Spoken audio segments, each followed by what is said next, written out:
introduction, mais d'abord je voudrais remercier l'association de nous avoir invités et transmettre tous nos voeux de rétablissement à Paul-François. Nous sommes avec Françoise Weber, avec vous, nous sommes très heureux d'être avec vous pour montrer à la fois que nous sommes totalement engagés à vos côtés, extrêmement impliqués sur les questions évidemment sanitaires, hein, c'est notre rôle, et notamment sur la question des pesticides. Je reviendrai quelques moments sur notre rôle, et puis peut-être surtout incarner l'agence. L'agence est un établissement public,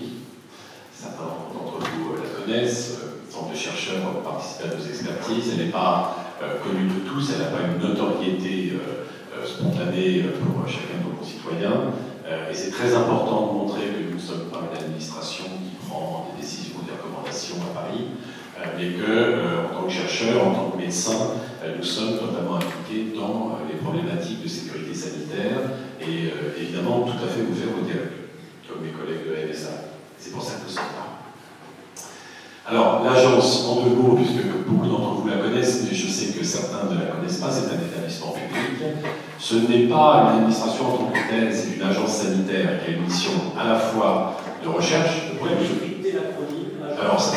c'est pas très intéressant d'expliquer l'acronyme. Non, parce que, voilà, ce que je souhaite, c'est justement, plutôt qu'on reconnaisse la marque, il y a une question l'important n'est pas qu'on sache que c'est une agence nationale de sécurité sanitaire, de l'alimentation, environnement, travail, mais il n'y aura pas beaucoup plus de choses aux gens. Ce que nous souhaitons, c'est effectivement ancrer dans le paysage l'ANSES comme le référent en matière de sécurité sanitaire.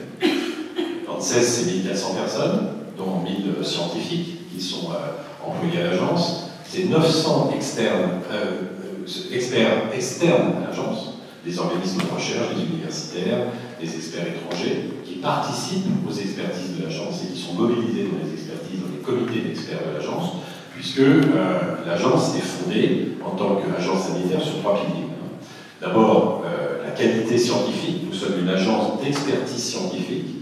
On est en fait des scientifiques au service de la sécurité sanitaire, même si on n'est pas d'organisme de recherche. Deuxièmement, le deuxième pilier, c'est l'attention particulière qui est portée à l'absence de conflit d'intérêts, à l'indépendance de cette expertise, sur laquelle on pourra revenir, parce que souvent il est demandé. Et le troisième pilier qui a construit cette agence, c'est le dialogue avec tout le monde, avec toutes les parties prenantes, avec des instances de gouvernance, depuis le conseil d'administration jusqu'à des comités de dialogue dans l'agence, qui nous permettent de dialoguer avec toutes les parties prenantes, aussi bien professionnels, dans nos secteurs d'activité, aussi bien les associations, les représentants de consommateurs, de malades, avec qui nous dialoguons, à la fois sur nos priorités, notre programme de travail, à la fois sur des questions qui dépassent un cadre d'évaluation scientifique pour devenir des vraies questions de société. Alors, c'est vrai, par exemple, des radiofréquences. Beaucoup de nos concitoyens s'interrogent sur les risques qui sont liés à l'exposition au champ électromagnétique, à la téléphonie mobile. Et c'est vrai, aujourd'hui, sur les produits pesticides, et je dirais les produits chimiques, au sens large, avec des interrogations qui sont portées. Et par exemple, nous avons mis en place, au début de l'année, une plateforme de dialogue avec toutes les parties prenantes, justement pour entretenir un dialogue régulier qui va au-delà de nos missions. Mais on sent bien que la question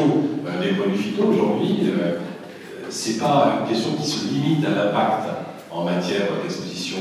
et de risques sanitaires ou en termes de maladies professionnelles. C'est une question qui est devenue un vrai choix de société. C'est quel type d'agriculture voulons-nous, quel type d'alimentation voulons-nous, quel rapport voulons-nous avec notre corps, notre alimentation, notre vie. Et c'est pour ça que l'agence, son domaine est très large, puisque nous travaillons sur, de façon très intégrée, sur la santé environnementale, la santé au travail, et puis la santé animale, la santé et la sécurité des végétaux et la sécurité des animaux.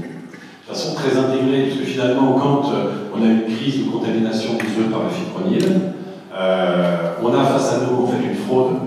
où on retrouve un produit chimique qui ne devrait pas y être dans l'alimentation, mais c'est un produit chimique qui est très courant, qu'on va retrouver en désinfection dans l'élevage,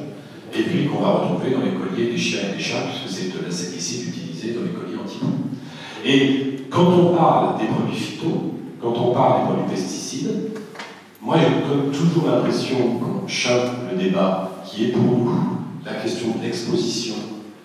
aux produits chimiques dans l'environnement au sens large, puisque ce sont les mêmes substances actives que l'on va retrouver dans les produits phyto et qu'on va retrouver dans les médicaments vétérinaires ou humains et qu'on va retrouver dans les produits biocides. Et donc on a bien une question qui est de l'usage de ces produits, du bon usage, et qui finalement matérialise l'exposition, c'est-à-dire que plus on va en utiliser, plus on va être exposé et plus il y a un risque, et à la fois des sources de cette exposition sur lesquelles il ne faudrait surtout pas se limiter à l'exposition aux produits pesticides ou considérer pour les gens qui ne sont pas agriculteurs que c'est le problème des autres et que finalement ça ne concerne que les agriculteurs, parce qu'on va retrouver les mêmes risques et les mêmes expositions, même si avec des degrés d'exposition moindres, dans nos assiettes ou simplement dans l'usage que vous faites de produits ménagers, de produits de désinfection ou de produits de médicaments vétérinaires. Ce que vous voulez dire, c'est que les pesticides, c'est une espèce de totem sur lequel on tape pour pas changer notre mode de vie. C'est plus simple de taper sur le glyphosate que d'aller virer les 40 produits chimiques qu'on a dans l'évier et tout là.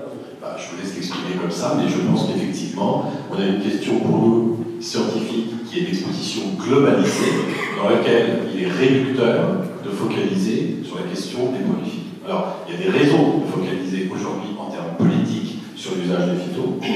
notamment parce que, malgré les plans de réduction de l'usage qui ont été des plans gouvernementaux, on voit que le plan de réduction de l'usage des produits phytopharmaceutiques ne fonctionne pas, que l'on a continué à accroître la quantité de produits chimiques utilisés, qui sont... Pourquoi si je compare, par exemple, avec les antibiotiques en élevage, on voit qu'à la même époque, on a lancé un plan de réduction des antibiotiques dans l'élevage, qui aboutit aujourd'hui en 5 ans à 40% de réduction des usages, et sur certains antibiotiques critiques en santé humaine, plus de 95% de réduction des antibiotiques en élevage. Donc ça veut dire qu'il y a une prise de conscience partagée des enjeux de garder un arsenal thérapeutique pour la santé humaine et donc de trouver des alternatives en sécurité pour en santé animale. Je ne crois pas que cette appropriation collective des enjeux de réduction des produits phytopharmaceutiques ait été autant partagée par tous les acteurs de la filière et par les pouvoirs publics en termes d'impulsion, malheureusement sur les produits phyto. Donc on va beaucoup focaliser, puis je laisserai la parole à Françoise, mais on vous montrera qu'au final, la réglementation est de plus en plus stricte, de plus en plus complexe, de plus en plus stricte, et finalement, contrairement d'ailleurs à ce qui a été dit ce matin, bien évidemment, les produits sont évalués produit par produit avec leur composition complète, avec la composition de tous les produits qui le composent, coformulants, additifs, et d'ailleurs, contrairement à ce qui a été dit ce matin, un coformulant qui aurait un niveau de danger supérieur à la substance active, nous ne l'autorisons pas en France. Donc on prend toutes les connaissances nouvelles pour évaluer les produits, et malgré ça, le nombre de produits autorisés et le nombre de substances actives autorisées en Europe a diminué de plus d'un tiers au cours des 5 dernières années, et on a supprimé plus de 50% des produits qu'on utilisait dans les années 80. Est-ce que vous faites analyser le produit dans les conditions réelles d'usage? J'entends par là, j'utilise un produit, forcément avec un autre et un autre. Il y a des déclarations, bien entendu, industrielles sur l'ensemble, et ensuite on a des inspections qui vont pouvoir aller vérifier à la fois au niveau de l'étiquetage, et il peut y avoir des contrôles au niveau de la composition, c'est-à-dire la même chose sur le médicament vétérinaire, par échantillonnage. Bien entendu, en fait, des plans de contrôle sont faits par les GCCRF, et c'est pas l'agence qui est en charge de la vérification de conformité de ces produits, c'est les services des fraudes qui peuvent en être en charge. Ça, j'entends bien, mais en labo, est-ce que c'est toujours la question, est-ce que les synergies entre les molécules ont fait les... Ah, ça c'est une autre question. Il y a quand même tout un ensemble de questions en tant que scientifique qui restent posées, mais qui restent posées encore une fois dans une acception large et qui complexifie beaucoup la question du lien de causalité entre usage professionnel et maladie professionnelle, qui est que c'est très difficile de distinguer la molécule issue du produit phyto qu'aurait été utilisée à titre professionnel dans l'induction de la maladie par rapport à la même substance ou même produit utilisé par rapport à d'autres types d'exposition d'usage de produits. Ça, c'est un des facteurs qui complexifie. Deuxièmement, on a évidemment des questions sur les très faibles doses.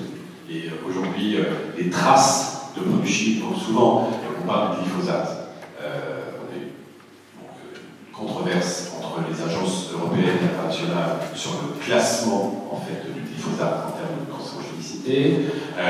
Très clairement, je crois qu'il y a une mauvaise compréhension du public sur ces questions, parce que la question n'est pas une opposition entre les agences, c'est en fait la caractérisation d'un degré d'incertitude qui est évalué de façon légèrement différente entre les agences européennes et qui peut conduire à classer en fait, le cancérigène suspecté de glyphosate pour le CIRC, qui dépend de l'OMS, ou ne pas retenir en fait, ce classement parce qu'on estime qu'il n'y a pas suffisamment d'éléments. Mais en tout état de cause,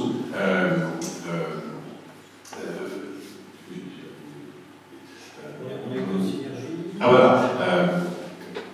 Mais en tout état de cause, même si le degré de dangerosité intrinsèque du glyphosate n'est pas celui d'autres substances cancérigènes ou reprotoxiques qui sont toujours sur le marché et qui nous préoccupent le plus, la question c'est la quantité.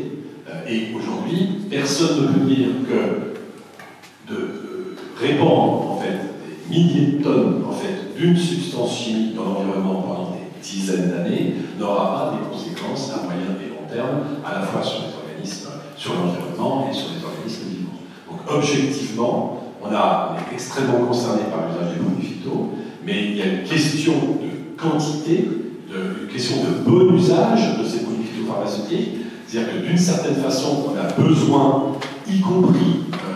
pour la santé humaine, quand on parle d'insecticides, c'est aussi des agents de lutte contre la peste, contre le chikungunya, etc. Ce sont les mêmes, bien entendu, qui sont utilisés. Donc on a besoin de garder un arsenal thérapeutique avec des molécules qui pourraient être utilisées, y compris en termes de sécurité sanitaire pour l'homme, mais on a la nécessité de garder ces molécules pour des usages restreints et d'être extrêmement économe dans ces molécules qu'on utilise. Je répète ce qu'a dit mon collègue de ça. Il est clair que toute substance utilisée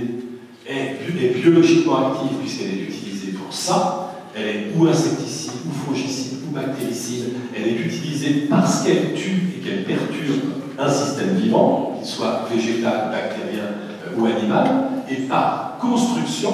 un médicament ou une substance chimique qu'on va utiliser est une molécule biologiquement active, donc toxique.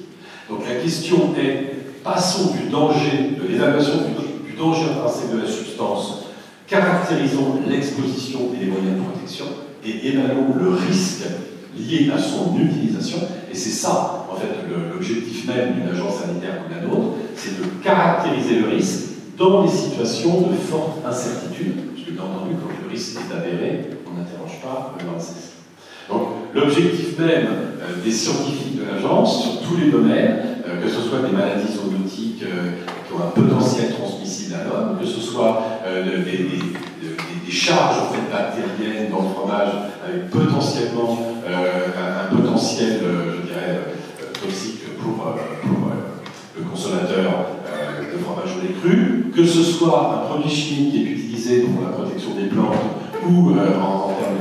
de santé humaine, on a la même question qui est d'être dans une situation d'utilisation restreinte, avec une vision très économe de ces produits, et dans un système qui protège l'utilisateur, le riverain et les personnes de l'environnement, et l'environnement lui-même par rapport à ces produits. Et donc c'est évidemment sur la partie en fait, de mission d'agence qui concerne la délivrance d'autorisation de mise sur le marché des produits, médicaments vétérinaires, produits phytosanitaires, produits biocides. L'évaluation scientifique que nous conduisons produit par produit vise, sur la base des connaissances les plus actualisées, à mesurer les risques qui sont liés sur chaque usage, à définir les usages qui ne présentent pas de risques inacceptables. On ne dit jamais qu'il n'y a pas de risque. On mesure, en fait, on évalue des risques, on écarte les risques qui sont jugés inacceptables pour l'homme, pour les organismes cibles, pour les abeilles, pour l'environnement. Et ensuite, on définit des usages particuliers avec les mesures de protection qui permettent d'utiliser ces produits sans risque